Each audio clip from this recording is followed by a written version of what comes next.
Igor's moment. That was when I returned from London to join Sony Computer Entertainment Japan, and for our business, the fall was sharp. We hadn't listened to our customers. We created a devilish development environment. Mm-hmm. We reacted too slowly, and our network was underdeveloped. And worst of all, if you remember, was the price point. While the PlayStation 3 and our fight to stay relevant has been well covered, what wasn't as well covered was the call we made at that time to transform our company into what we are today. We doubled our efforts to develop incredible games and strengthen our partnerships for the next generation. We listened to developers and gamers. We listened to this guy, Mark Cerny. He's here somewhere, I think. We created PS4, a console for developers as much as it was for fans. We focused on the quality of our games, on making titles that would stand the test of time, the way that the best pieces of art often do. Games like The Last of Us, Uncharted, Infamous. During that era, we also began work on many of our more recent, highly acclaimed titles, including God of War, this is the shit, Horizon man. Zero Dawn, and Bloodborne. With each move, we listened to our fans and respected our founders. Always Morita-san in the back of our minds. We focused on delivering innovation and quality across our portfolio.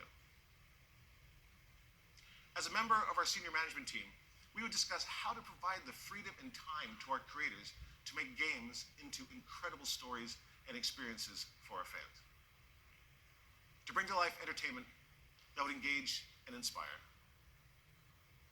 But also, we remember, real artist shit. We have to meet expectations for our fans and for our company. We seek to strike the right balance between our developers and our business while living up to the promise we make to our fans. I think it works because at the end, we really all have the same goal. No one wants to make a game hardly anyone plays and no one finishes. We all want as many people as possible to experience our creations.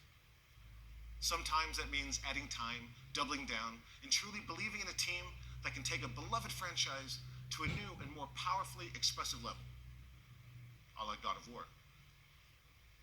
Sometimes it means choosing to do the new thing. New IP isn't always easy, but it's always necessary. Imagine for a moment that a game studio comes up to you. They want to make a game set in a post-apocalyptic Colorado, where the heroine protagonist fights against, wait for it, robot dinosaurs. Or you could go with a title that's more similar to what that studio has made in the past, a supernatural shooter that brings in werewolves and a few of the first-person shooting mechanics that studio is known for. The Order. We looked at Guerrilla Games' proposal, heard what they were saying. They wanted to take a new direction. So they solicited pitches from their own studio, from internal, and received more than 30 pitches, including an idea from their art director that became Horizon Zero Dawn. The world was a complete 180 from what that studio had delivered previously. We had begun working with Guerrilla, way back when, to have a first-person shooter called Killzone, developed for the launch of PlayStation 3. The studio didn't have any experience in open-world action RPGs. Herman Hulst, the studio director, pitched both Horizon and the title they had polished to readiness, the werewolf thing, and then pulled the group, the studio, and developers and leadership about what they wanted to do. All hands went up for Horizon. Some people have said, no one would be interested in robot dinosaurs. You know who you are. Yet again, creativity wins. We trusted our team, and over the ensuing years in development, Guerrilla demonstrated that great studios, with a focus on making great games, can create significant titles in new genre. And sometimes our studios must make great games that push our platform forward. Our PlayStation VR platform is one such example from 2016. VR time. With VR, we're still learning.